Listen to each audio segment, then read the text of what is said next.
નમસ્કાર, આપ જોઈ રહ્યા છો વીટીવી ન્યૂઝ ગુજરાતી. હું છું અંકુર રાવલ. સમાચારની શરૂઆત કરીએ. રાજકોટમાં ટીઆરપી અગ્નિકાંડમાં 28ના જીવ હોમાયા પછી પણ તંત્રની આંખ નથી ખુલી. વેકેશનના સમય અને આ વેકેશનના સમયમાં ફાયર સેફટીના નિયમો ફરી પાછા નેવે મુકાયા. અગ્નિકાંડ પછી મહિનાઓ સુધી સેફટી ચેકિંગના નાટકો કર્યા પછી તો જૈસે થે તેવી પરિસ્થિતિ. ગઈકાલે ફનબ્લાસ્ટ ગેમ ઝોનમાં આગ લાગવાની ઘટના પછી ઘટસ્ફોટ થયો. તે મનાઈ છતાં ફનબ્લાસ્ટ ગેમ ઝોનમાં પતરાના શેડ જોવા મળ્યા. પતરાના ઉપયોગથી એ 50 મીટરના ડોમ એ ઉભો કરાયો છે. ગઈકાલે આગની ઘટના પછી પણ હજુ સુધી કોઈ કાર્યવાહી નથી કરાઈ, તો ફાયર વિભાગે પણ તપાસના આદેશ ન કરતા સવાલ ઉઠ્યા છે. ગઈકાલે કાલાવાડ રોડ પરના ફનબ્લાસ્ટ ગેમ ઝોનમાં આગ લાગવાની ઘટના બની હતી, ત્યારે સદનસીબે આગની ઘટનામાં જાનહાનિ ટળી હતી. તો ફરી એકવાર રાજકોટનું આ તંત્ર ઊંઘતું ઝડપાયું છે. કેટલી હદે બેદરકારી છે એ જોઈ શકાય છે આ ઘટના પરથી. લાગે છે કે ટીઆરપી અગ્નિકાંડને રાજકોટનું સ્થાનિક મનપા તંત્ર ભૂલી ગયું છે. ફરી ફાયર સેફટીના નિયમો ધરતાલે ચડાવી દેવામાં આવ્યા છે.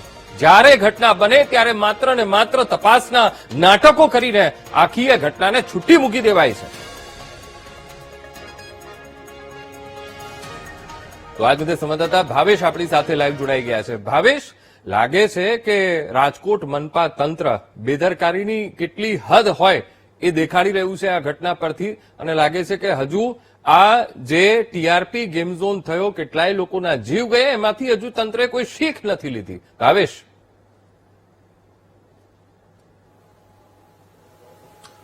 ચોક્કસથી અંકુર, જે પ્રમાણે ગઈકાલે આ જે ફનબ્લાસ્ટ ગેમ ઝોન છે તેમાં આગ લાગવાની ઘટના બની હતી, જે પ્રમાણેના આ દ્રશ્યો હું બતાડવા માંગીશ. આપ સીધા દ્રશ્યો જોઈ શકો છો.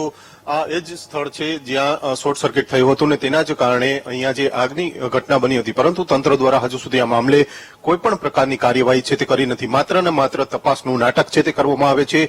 પોલીસ અધિકારીઓ અહીંયા આવે છે, ફાયર જે અધિકારીઓ છે તે અહીંયા આવે છે અને માત્ર તપાસ કરીને જતા રહે છે. કોઈ પણ પ્રકારની નોટિસ છે તે ફટકારવામાં આવી નથી.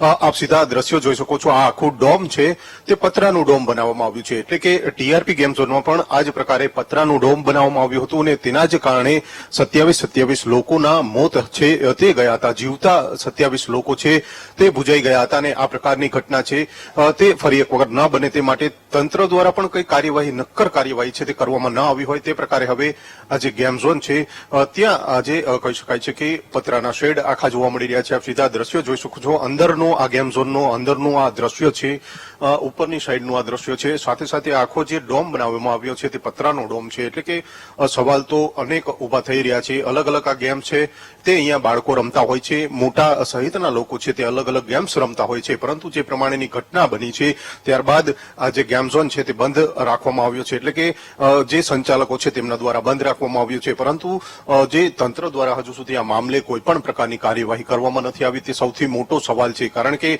27 લોકોના મોત જે ટીઆરપી ગેમ ઝોન થયું હતું તે દરમિયાન થયા હતા અને ત્યારબાદ પણ હજુ આ ગેમ ઝોન યથાવત જોવા મળી રહ્યા છે. ત્યારબાદ તંત્ર દ્વારા લગભગ એક જ વર્ષ પછી અલગ અલગ ગેમ ઝોનને મંજૂરી છે તે આપી હતી અને ત્યારબાદ આ ગેમ ઝોન ચાલુ થયા હતા.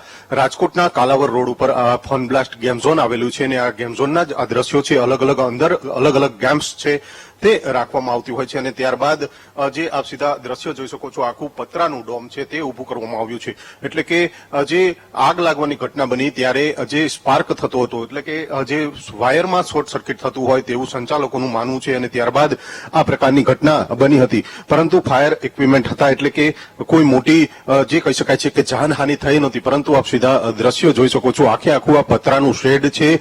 ફાયર ઓફિસરો માત્ર અહીંયા આવ્યા હતા, તપાસ કરી હતી અને ત્યારબાદ કોઈ પણ પ્રકારની જે નોટિસ ફટકારવાની હોય અથવા તો કોઈ પણ પ્રકારની જે કાર્યવાહી કરવાની હોય ને નક્કર કાર્યવાહી છે તે કરવામાં આવી નથી ને તેને જ લઈને અનેક સવાલો છે તે ઉભા થઈ રહ્યા છે. આપ સીધા દ્રશ્યો જોઈ શકો છો. કેટલું મોટું વિશાળ પ્રમાણમાં આ ડોમ છે, પતરાનું ડોમ છે તે ઉભું કરવામાં આવ્યું છે. અહીંયા નાના નાના બાળકો છે તે અલગ અલગ ગેમ્સ છે તે રમતા હોય છે ને ત્યારબાદ જે કહી શકાય છે કે આ પ્રકારે આગની ઘટના બની હતી. ગઈકાલે રવિવાર હતો અને રવિવારના દિવસે જ આ પ્રકારની ઘટના બની હતી. સમગ્ર ઘટનાના સીસીટીવી વિડીયો પણ સામે આવ્યા છે, પરંતુ ગેમ ઝોન હાલ જે કહી શકાય છે કે લોકો માટે બંધ કરવામાં આવ્યું છે. ગેમ ઝોનના સંચાલકો છે તે પણ જે કહી શકાય છે કે આ મામલે કંઈ બોલવાનું ટાળી રહ્યા છે, કારણ કે જે સીસીટીવી આવ્યા ત્યારબાદ કોઈ પણ પ્રકારની નક્કર કાર્યવાહી છે તે ફાયર તંત્ર દ્વારા કરવામાં આવી નથી. પોલીસ તંત્ર દ્વારા પણ માત્ર તપાસનું નાટક કરવામાં આવ્યું હોય તે પ્રકારના દ્રશ્યો છે તે અહીંયા જોવા મળી રહ્યા છે. ગેમ ઝોન યથાવત છે, ચાલુ જોવા મળી રહ્યો છે, પરંતુ જે કહી શકાય છે કે લોકો અહીંયા આવતા હોય છે તેમને ના પાડવામાં આવી રહી છે. એટલે કે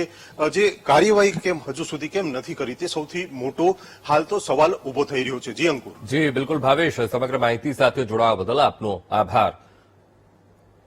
તો હવે આશ્ચર્યમ જેવી ઘટના એ છે કે આવડી મોટી ઘટના રાજકોટમાં એ બને છે, ફન બ્લાસ્ટમાં આગની ફરી એકવાર એ ઘટના બને છે જે ટીઆરપી ગેમ ઝોનમાં બની હતી એ જ પ્રકારની આ ઘટના, પણ હજુ સુધી કોઈ જાતના પગલાં લેવામાં નથી આવ્યા, કોઈ જાતની કાર્યવાહી નથી થઈ. ત્યારે સવાલ એ પણ થઈ રહ્યો છે કે શું રાજકોટ મનપાના હિત આમાં સચવાઈ રહ્યા છે?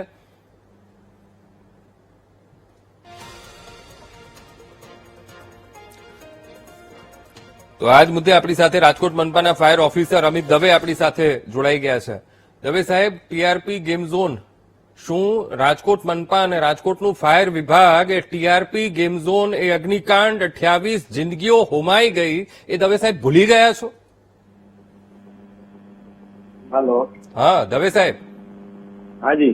હા, રાજકોટ મનપા આ તમારું ફાયર વિભાગ ટીઆરપી ગેમ ઝોન 28 જિંદગીઓ જે હોમાઈ ગઈ એ પછી કોઈ શીખ જ નથી લીધી, એ ભૂલી ગયા છો એ જિંદગી હોમાઈ ગઈ છે?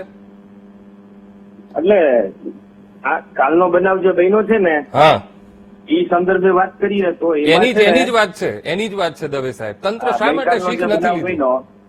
આ ગઈકાલનો જે બનાવ બન્યો ને, હા, એમાં ઉપર જે લાઇટ હોય ને, એ લાઇટમાં કઈક સ્પાર્કિંગ થયું હતું અને એ લાઇટમાં જરા આગ લાગી હતી હા. અને એ લોકોના સ્ટાફે ફાયર એક્સટિંગ્યુશર થી બુઝાવી નાખી છે. અને અમારું ફાયર ફાઈટર બી ત્યાં પહોંચ્યું ત્યાં સુધીમાં એ લોકોએ જે આ નાનો એવો તણખલો થઈને નાની એવી આગ લાગી હતી, એ લોકોના બધા સ્ટાફે ફાયરની ટ્રેનિંગ મેળવેલી છે.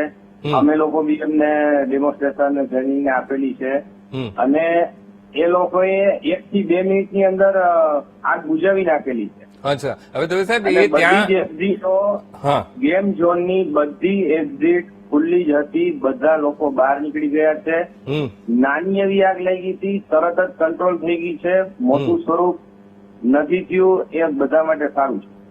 પણ દવે સાહેબ, જે આ મેન્ટેનન્સ જે થવું જોઈએ એને લઈને ફાયર વિભાગે કઈ ધ્યાન દોર્યું છે કે આવી ફરી પછી કોઈ ઘટના ના થાય, શોર્ટ સર્કિટ ના થાય?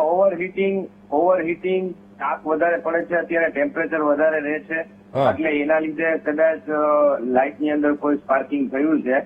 અને મેઇન પોઈન્ટ આ ઇલેક્ટ્રિકના વાયરિંગનો ઇસ્યુ હતો, બરાબર. એટલે એ બી કાલે અમારા સાથે ઇલેક્ટ્રિકના એન્જિનિયર પણ ત્યાં સ્થળ ઉપર હતા અને એમણે પણ કહ્યું છે કે ભાઈ આ બધું તમે મેન્ટેનન્સ ને જે કાંઈ ચેકઅપ ને કરાવવાનું છે બધું કરાવી લો. ઓકે, અમારી સાથે જોડાયા, વાતચીત કરી એ બદલ આપનો ખૂબ ખૂબ આભાર.